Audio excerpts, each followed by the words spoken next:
Bom dia, turma. E hoje nós damos continuidade ao assunto abordado na aula anterior, quando nós falamos sobre matéria e sobre o assunto átomos. Hoje, especificamente, iremos abordar o assunto átomos, com maior profundidade, falando sobre as diferentes teorias envolvendo este tópico.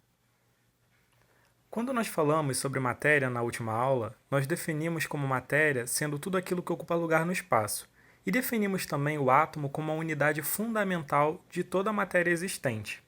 A primeira pessoa que fez uma definição um pouco mais específica, tentando detalhar o que seria o átomo, foi Dalton. A gente consegue observar isso lá na apostila, na página 229, no primeiro parágrafo. E Dalton, ele basicamente definiu o átomo como sendo o que hoje nós temos a bolinha de gude. O átomo ele seriam elementos idênticos, todos eles como se fossem uma esfera, todos maciços, indivisíveis e indestrutíveis. Deste modo, o átomo seria a menor unidade, o constituinte de toda a matéria, algo indestrutível e através do qual nós não conseguiríamos uma unidade ainda menor. No entanto, a gente precisa fazer algumas análises críticas. Com a evolução dos estudos, o debate das teorias, começou-se a observar o diferente comportamento de diferentes materiais em diferentes situações. Então, mesmo que aqueles átomos fossem todos semelhantes, deveria existir alguma coisa neles que os diferenciasse. Afinal, se todos eles eram idênticos entre si, se todos os elementos que já eram conhecidos naquela época não tinham diferença, por que uma coisa tinha uma cor, a outra tinha outra? Por que determinado material pegava fogo, outro não? Por que a dureza ela é diferenciada entre os materiais? E aí, os cientistas, os químicos e físicos da época começaram a debater ainda mais essa teoria de Dalton e fazer pesquisas mais detalhadas. Desse modo, surge o nosso químico e físico Thomson. Ele fez uma proposta que hoje nós temos a alusão à teoria do pudim de passas de um modo mais esdrúxulo de se entender a definição dele. Thomson ele ainda aproveitou a teoria de Dalton, falando que seriam esferas de unidades fundamentais, mas agora ele propôs que essas esferas maciças e indestrutíveis elas estariam carregadas, rodeadas por outras unidades ainda menores do que a partícula em si. E essa grande esfera ela seria de carga positiva e ela seria cercada de pequenas unidades ou partículas de carga negativa, que seria o que nós viemos a conhecer com o nome de elétrons. E aí, tal como tem a ilustração, a gente consegue entender o porquê que é chamado de teoria do pudim de passas. Porque seria uma grande esfera cheia de esferinhas ao seu redor, tal como o pudim e as passas, para quem já viu um pudim de passas, conseguir fazer essa alusão. Enfim, nós conseguimos deste modo ver que a definição de Dalton ela apenas evoluiu, agregou-se alguns conteúdos para começar a ter um norte, uma diferenciação entre os materiais, entre as outras unidades fundamentais. O átomo em si ele continuaria sendo a unidade fundamental, a menor partícula constituinte da matéria. Mas agora inseriu-se também essas outras partículas agregadas à grande esfera tida como átomo. Então aí a gente já teria o quê? Dois conceitos. O átomo em si ele seria positivo e teria os elétrons agarrados a ele. De certa forma, seria apenas uma partícula com seus agregados. Mas ainda com a teoria de Thomson, a gente não conseguiria justificar tantas divergências entre a constituição dos diferentes materiais. Ainda não dava para explicar o porquê que um elemento ou um material ele seria mais duro que o outro, o porquê uma coisa afunda e a outra não, porque algumas coisas são solúveis em água, outras já não são, outras são solúveis em outros materiais e outras não, o porquê da diferença de coloração. Com a teoria de Thomson, a gente já consegue explicar a questão da eletricidade um pouco, vendo que existe agora uma carga negativa também embutida naquela partícula, no átomo. E isso a gente já consegue ver. É por isso então as diferenças de carga que começa a gerar questão de magnetismo, etc. e etc. Mas como é que eu vou então conseguir diferenciar esses materiais, todas essas divergências entre os objetos, entre a matéria em si? E aí Os químicos e físicos da época continuaram a aprofundar essa teoria. Eles foram melhorando. De uma teoria, chegou na outra. Viu ainda uma brecha que não justificava uma coisa. Então vamos por essa brecha e vamos continuar explicando isso. Deste modo, surge um experimento proposto pelo químico e físico Rutherford. E através desse experimento a gente consegue entender muita coisa e chegar em uma das teorias que fundamentam o que hoje, em 2020, nós temos como sendo o átomo em si. Rutherford ele fez um experimento que se constituiu basicamente nessa ilustração. Ele pegou uma caixa, uma fonte de partículas, e fez com que essas partículas elas atravessassem uma lâmina de ouro. Atrás dessa lâmina de ouro tinha um anteparo. E aí, essas partículas eram partículas alfa, a gente pode pensar em raio-x, enfim. Eram partículas radioativas que eram emitidas. Essas partículas em si também eram constituídas o quê? Por elementos, por partículas menores ou do tamanho do átomo. E essa folha de ouro, ela é constituída basicamente por átomos de ouro. Através desse experimento de Rutherford, ele quis saber se a definição de átomo proposta por Thomson era real, se era realmente aquilo, uma grande esfera com particulinhas, elétrons agregados a ela em si. Se fosse dessa forma, a folha de ouro não teria brecha nenhuma, afinal estariam esferas agregadas a outras esferas, de modo a ter um constituinte sólido. Tal como nós vemos a olho nu, estaria a nível microscópico, não existiria nenhuma brecha entre essas esferas, esses átomos de ouro. E assim fez Rutherford. Ele emitiu essas partículas gama através dessa folha de ouro. E o que ele observou no anteparo? Esse anteparo ele era constituído por um outro material que permitiria que, se essas partículas alfas atravessassem essa lâmina de ouro, essa folha bem fina de ouro, elas fossem detectadas. E o que Rutherford esperava observar? Ele esperava que todas essas partículas elas batessem na lâmina de ouro e elas fossem devolvidas, elas fossem refletidas. Tal como quando nós lançamos uma bola na parede, não tem como a bola ultrapassar, ela é o quê? Ela volta. Ele esperava observar isso de um determinado lado desse anteparo. No entanto, Rutherford não observou isso. Ele observou sim que algumas partículas elas voltariam e outras elas atravessavam essa lâmina de ouro, alcançando o fundo do anteparo, tal como nós conseguimos observar nesta ilustração. Nossa, foi de grande surpresa. Afinal, se essa partícula gama conseguiria atravessar essa lâmina de ouro, é porque esse ouro, na sua constituição microscópica, ele não seria totalmente inteiriço. Não existiria tal como o que foi proposto por Thomson ou Dalton.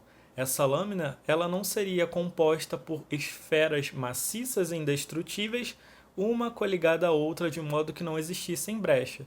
De algum modo, essa folha de ouro ela era constituída sim por átomos de ouro, sim detinha elétrons, afinal Thomson já tinha justificado isso nos seus experimentos, mas isso não era totalmente inteiriço. Existiam brechas entre esses átomos que permitiam que essas partículas gamas atravessassem por ele. E aí Rutherford juntou toda essa teoria já com as conquistas feitas anteriormente e formulou a sua própria definição de átomo.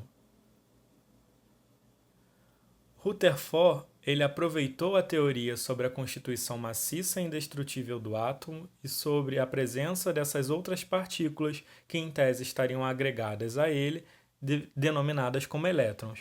Só que ele modificou a forma como isso estaria estruturado com base no seu experimento.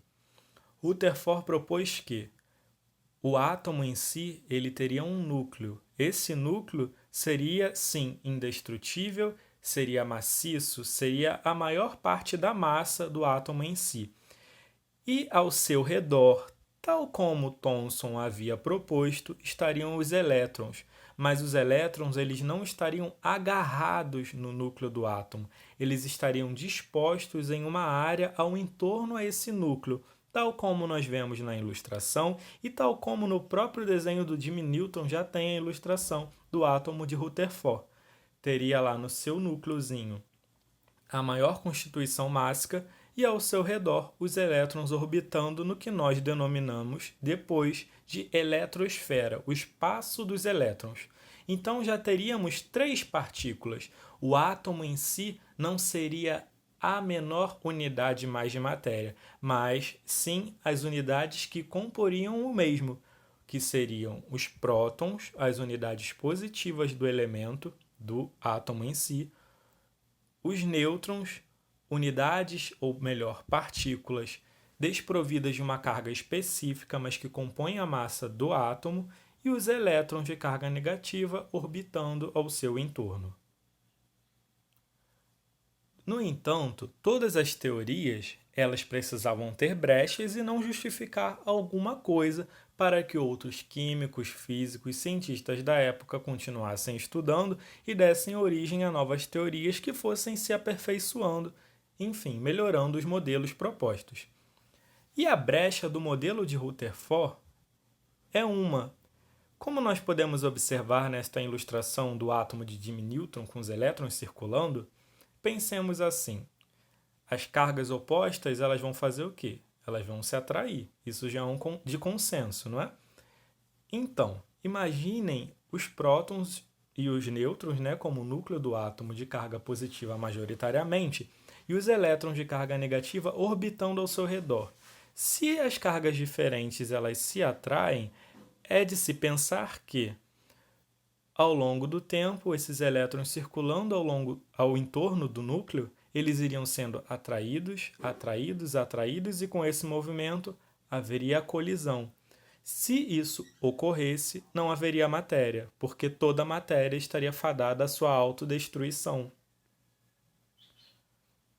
tal como nós podemos observar na presente ilustração. O elétron estaria entrando em um movimento, cada vez mais sendo atraído pelo núcleo de carga positiva e explodiria. No entanto, ainda que houvesse essa falha, a teoria de Rutherford já havia melhorado absurdamente os modelos propostos até então. Deste modo, Bohr, um outro químico físico, e eu sempre falo químico físico porque naquela época não existia uma segmentação muito precisa. Era matemático, químico que estudava física, estudava biologia, eles estudavam os diferentes segmentos da ciência para conseguir ir melhorando as suas teorias. E assim foi Bohr, uma outra personalidade que surgiu e também estudou todos esses postulados anteriores e melhorou todo esse modelo proposto até então. Ele aproveitou todo esse estudo feito por Rutherford, que já havia aproveitado os estudos anteriores, e o que ele propôs? De fato, existia um núcleo com carga positiva, prótons e nêutrons, e existia uma eletrosfera, uma região norteada, rodeada, composta por partículas menores de carga negativa, os elétrons. E o que faria com que esses elétrons não fossem atraídos de modo direto para o núcleo? Provavelmente eles de algum modo estariam presos na eletrosfera. Algum fator faria com que eles não fossem atraídos de modo brusco para o núcleo, assim como eles também não se dispersassem e saíssem dessa eletrosfera, não se destruindo e nem deixando o átomo em si. Ele propôs então a teoria dos níveis quantizados. Essa teoria embasa o que também a gente consegue observar de modo muito animado no desenho do Jimmy Neutron, que é o que nós chamamos de química quântica, que também baseia a física quântica. Esse núcleo ainda existiria e na eletrosfera existiriam os níveis eletrônicos. Cada um desses níveis ele teria um valor de energia. E esses elétrons que estivessem em cada um desses níveis só poderiam se movimentar para um nível externo ou interno se eles absorvessem ou emitissem uma determinada quantidade de energia. Desse modo, eles precisariam de energia para sair do seu nível e ir para um mais externo, para abandonar, se afastando do núcleo, ou eles precisariam absorver uma dada energia, ou absorve ou emite, para se aproximar também mais do núcleo. E isso facilitaria com que não houvesse essa autodestruição, nem essa emissão eletrônica a bel prazer do próprio átomo. Tal como nós podemos observar nesta ilustração ao lado, onde o núcleo é norteado por um elétron que recebe uma dada quantidade de energia e ele sai do nível E1 e vai para o nível E2. Desse modo, surge o modelo que é conhecido hoje como o modelo atômico de Rutherford-Bohr, fazendo uso do nome desses dois químicos físicos da época, aonde consegue-se observar então a existência dessa eletrosfera com níveis quantizados de energia. Posteriormente, em estudos mais aprofundados, percebeu-se também que cada um desses níveis ele suportava uma quantidade específica de elétrons. Então, esses níveis foram denominados, tal como podemos ver, inclusive na apostila, por letras do alfabeto. Então, o primeiro nível foi chamado de K, o segundo de L, o terceiro de M, N e assim sucessivamente. Aonde o primeiro nível ele conseguiria suportar 2 elétrons, o segundo 8, o terceiro 18 e o quarto 32. Existem outros níveis que suportam outras quantidades específicas de elétrons, ou seja, no primeiro nível, no nível de nome K, não existem mais de 2 elétrons. K sempre vai suportar apenas 2 elétrons, assim como L apenas 8. É um nível de energia quantizado. Existe uma quantidade de energia específica para cada um deles. E essa quantidade de energia pode ser entendida também como quantidade de partículas, de elétrons especificamente. Deste modo ainda, a gente consegue entender a representação que está presente no que hoje a gente tem como sendo a tabela periódica que já nos deparamos em outros momentos. Na ilustração do elemento específico, na tabela, nós conseguimos ver a sua sigla, a sua representação, como por exemplo nesta ilustração, o Fe fazendo alusão ao elemento ferro. E aí a gente tem em algumas tabelas o nome dele por extenso, identificando, às vezes não é tão fácil essa correlação do símbolo com o elemento, tal como o chumbo com Pb. E aí, abaixo do nome, nós normalmente vamos ver o valor da massa atômica. A massa atômica é a massa que constitui o núcleo deste elemento. Vemos ao lado também, em muitas tabelas, a sua distribuição eletrônica, fazendo alusão à questão dos níveis de energia.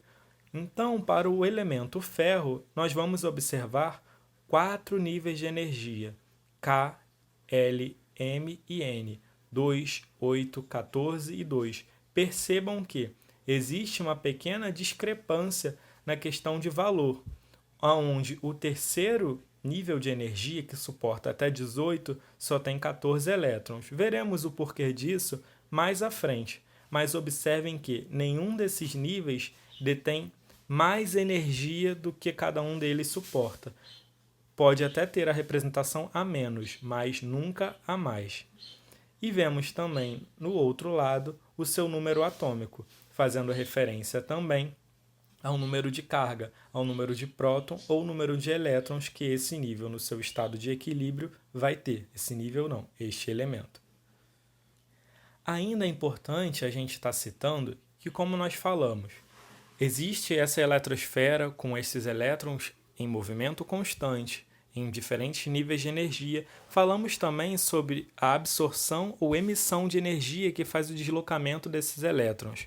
Quando isso ocorre de um modo ainda mais brusco, quando é muita energia sendo absorvida ou sendo emitida, pode ser que um desses elétrons também saia deste átomo. E isso é um fenômeno relativamente constante dentro da matéria. Este fenômeno, onde o átomo ele ganha ou perde um elétron, é o que a gente entende dentro da química como sendo a formação de um íon, que é uma partícula de carga. E essa carga ela pode ser tanto positiva quanto negativa. Quando este íon for de carga negativa, ou seja, ele absorveu um elétron, ele vai ser denominado como sendo ânion. Quando ele perder um elétron, e ele vai ter carga positiva, ele vai ser denominado como sendo um cátion.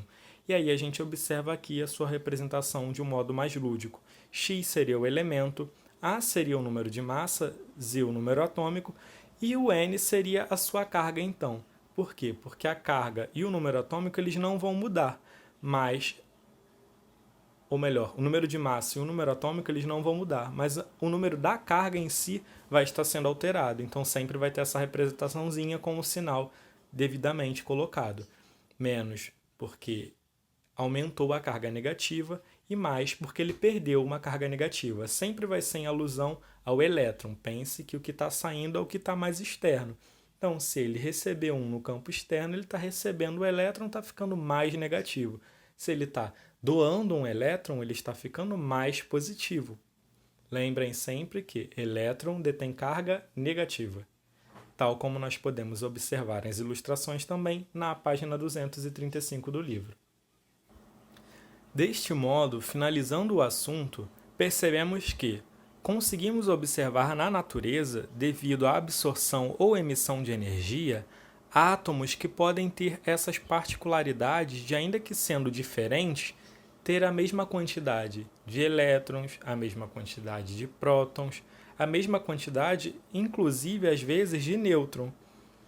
Afinal, dentro dessa grande gama de materiais, dessa gama de elementos, havendo essa questão de emissão ou absorção de energia, é muito natural que ocorram essas outras semelhanças devido a diferentes fenômenos presentes na natureza, sejam de temperatura, seja de eletricidade, seja de pressão.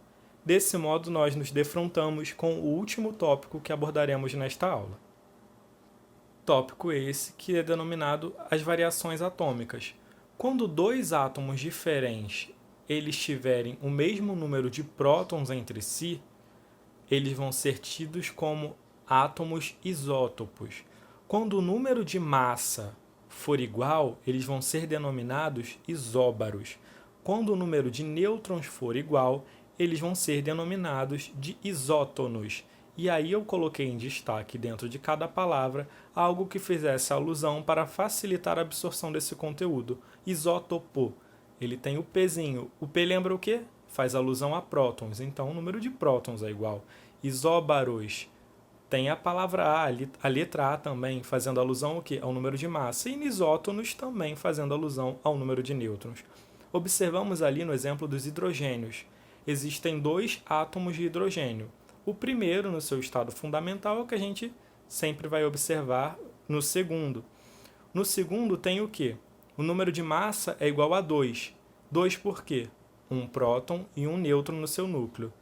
E o número atômico igual a 1. Por quê? Porque tem um elétron e tem um próton.